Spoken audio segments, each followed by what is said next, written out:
Hello everybody and welcome back to the channel and welcome back to Sniper Elite 4. I've ranked the rifles, I've ranked the pistols, and now I'm going to be ranking the secondary weapons in the game.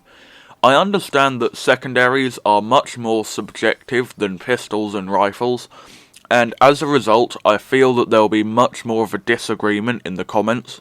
So I would like to reinforce that this list is my opinion, and if you disagree, then tell me your favourites in the comments, and please keep it civil. So without further ado, let's jump right into this.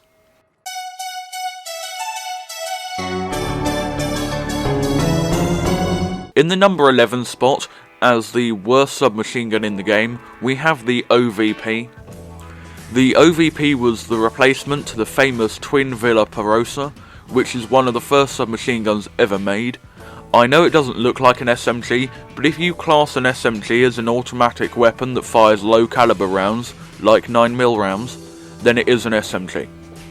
The OVP's fire rate is pretty decent, but the recoil is incredibly high, the damage is incredibly low, and the 25 round magazine is just too small, especially due to the OVP's high fire rate. The OVP has similar statistics and handling to the Mauser pistol, and if you've ever used that, you'll know why that's a bad thing. The Mauser is just my least favourite weapon in the game, so the poor old OVP never stood a chance. In the number 10 spot we have the MKB-42, or the MP-44, or the Sturmgewehr, or whatever you want to call it. The Sturmgewehr is a god-awful gun. The damage is pretty good, don't get me wrong, and the fire rate is decent, and the 30 round magazine is plenty. But the recoil is measurable on the Richter scale, and it honestly ruins what could be an excellent gun. It's kind of upsetting because I actually quite like the Sturmgewehr, because I think that Sturmgewehr is just an awesome sounding word. Just say it. Sturmgewehr. Sturmgewehr. Excellent.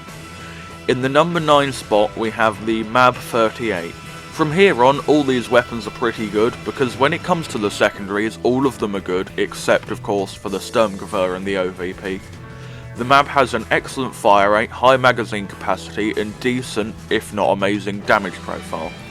The MAB is held back by its high recoil, but that isn't much of a problem if you know how to control it, especially compared to other high recoil guns like the OVP and the Sturmgewehr. The MAB's a decent weapon, but I do think you can do better. If you liked the fire rate and magazine capacity of the MAB, you'll love the Ppsh. With a magazine the size of the Tate Modern, and a fire rate similar to that of a GU8 Avenger, this thing is nasty. The damage is higher than you'd think, and the recoil is surprisingly controllable.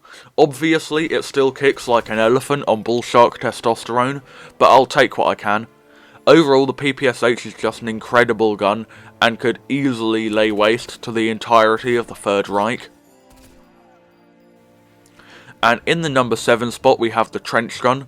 The trench gun's a pump-action shotgun capable of some serious devastation at close range. The magazine capacity of 5 rounds is plenty, and the one-shot kill ability is very useful. My one problem is that the one-shot kill range is a little poor, but this makes sense as it has to be balanced against the drilling. Overall, the trench gun is excellent, and I only rated it this low, not because it's a bad gun, but just because shotguns suffer a bit in this game in general. And in the number 6 spot, we have the drilling, which is a high-power double-barreled shotgun with an interesting feature. The drilling has a third barrel that fires rifle rounds. This makes it more versatile than the trench gun, and gives it a better effective range than almost any SMG. The shotgun damage is very good, being capable of a one-shot kill at a good range, and the fire rate is nice and quick, although you only get 2 shots. My biggest complaint with the drilling is that the rifle mode is terrible. When I saw it, I thought it'd have similar statistics to, say, like a Springfield rifle. However, you should think of the rifle mode as more of a single-shot version of the 1911. I have got a one-shot kill to the body with this thing, but only once, and I've never been able to replicate it again. So generally speaking, if you're using the rifle mode, go for the head. If it wasn't for the bad rifle mode, the drilling would easily be in the top 3.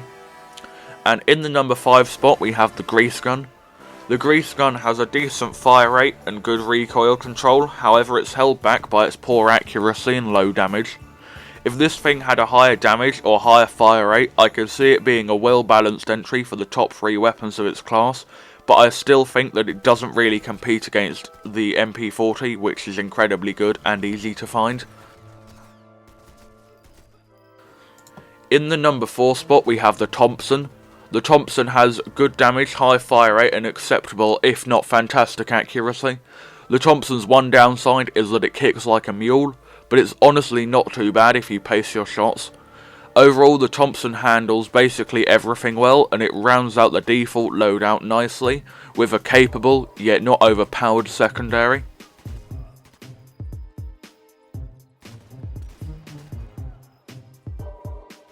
In the number 3 spot, we have the MP40, and the MP40 is, like the Mosin Nagant and the Luger, just a gun.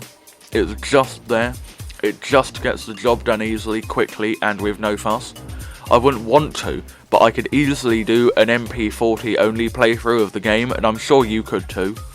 Good accuracy, damage, recoil control, and range mean that this thing is just so capable, and it's also found on every Nazi from here to Berlin, so it's not like you're going to run out of ammo at any time soon. In the number 2 spot we have the Fnab. The Fnab is very different to most other submachine guns. Most SMGs try to outdo each other in the field of fire rate, but the Fnab wisely ditches this attempt in exchange for recoil control and damage. The damage is fantastic, its accuracy is good, and the recoil control is sublime. The Fnab's only downsides are that its fire rate is quite low, but that's not an issue with the damage being as good as it is. The magazine is quite small, although that's not an issue as the fire rate is so low, and it could even be viewed as an upside when playing on Authentic Plus. And the bloom under sustained fire is quite large, although that's not an issue either due to the fact you shouldn't have to do sustained fire because the damage is so high. And in the number 1 spot, as the best SMG in the game, we have the Sten. The Sten is so good because it combines low recoil, high accuracy and good fire rate. The damage isn't anything to write home about, but it doesn't need to be as the Sten is so accurate. As you can tell, I'm a guy who values accuracy over everything else, and the Sten has accuracy in spades, and that's it. I don't have anything else to say about it because it's just that good. And now you may have noticed a distinct lack of FG42, Panzerfaust and Neunfaust in this video. I'm now going to be going over these weapons because I didn't feel like I could rank them against the other secondaries in the game. It just kind of depends on the situation. If I want to kill a man, I'll take a Sten, but if I want to blow up a tank, I'll take a Panzerfaust. I can't rank them together because they were designed for such massively different roles, and so now I'll be talking about these weapons. The FG42 is a light machine gun commonly found on support Jaegers. I find it best to describe the FG42 like a fully automatic sniper rifle without a scope. The recoil on this thing is immense. I've talked about the PPSH kicking like an elephant, and the FG42 kicks like a woolly mammoth that's been dosed up to the eyeballs on happy juice. The FG42's fire rate is decent, although with the massive recoil, I recommend just firing in single shots of this thing. The damage of the FG42 is genuinely insane, capable of a one-shot kill to the upper chest even on Sniper Elite difficulty, which makes the FG42 an absolute killing machine in close quarters. And as for the magazine size, the FG42 feeds from 20 round mags, which isn't as much as I'd like, but still plenty if you pace your shots. Next we have the Panzerfaust, which is a shoulder-mounted rocket launcher. Unlike modern launchers, the Panzerfaust warheads have a very strong projectile curve, and as a result, have a low range and take some time to aim. However, you will see exactly where the rocket will go thanks to a guidance line similar to the one you get when you throw a grenade. The blast radius of a Panzerfaust warhead is quite large, and the damage is good enough to immobilize a tank in a single shot. Overall, I say that the Panzerfaust is a decent anti-tank weapon, although you're honestly better just using a sniper rifle and shooting through the gunner and driver slots if you want to take out a tank. And finally, we have the Neunfaust. The Neunfaust is a 9-barreled rocket launcher capable of absolutely destroying everything it touches. Whilst the Panzerfaust was mainly designed for anti-tank purposes, the Neunfaust seems to be more designed for anti-infantry. The rockets have a much less projectile curve than those of the Panzerfaust, although you don't get a guidance line and the blast radius is quite small, although the damage is high so it's not too difficult to kill anyone. Overall, the Neunfaust is an excellent weapon and you simply must pick it up if you come across it, because it's just so good.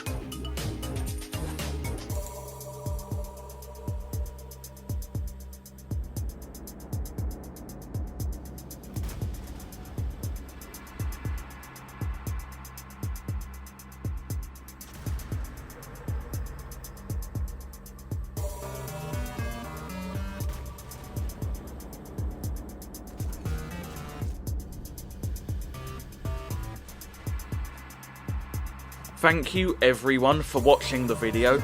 Remember to like, subscribe and comment. It costs you nothing and it's a great way to help out the channel. Stay safe and goodbye.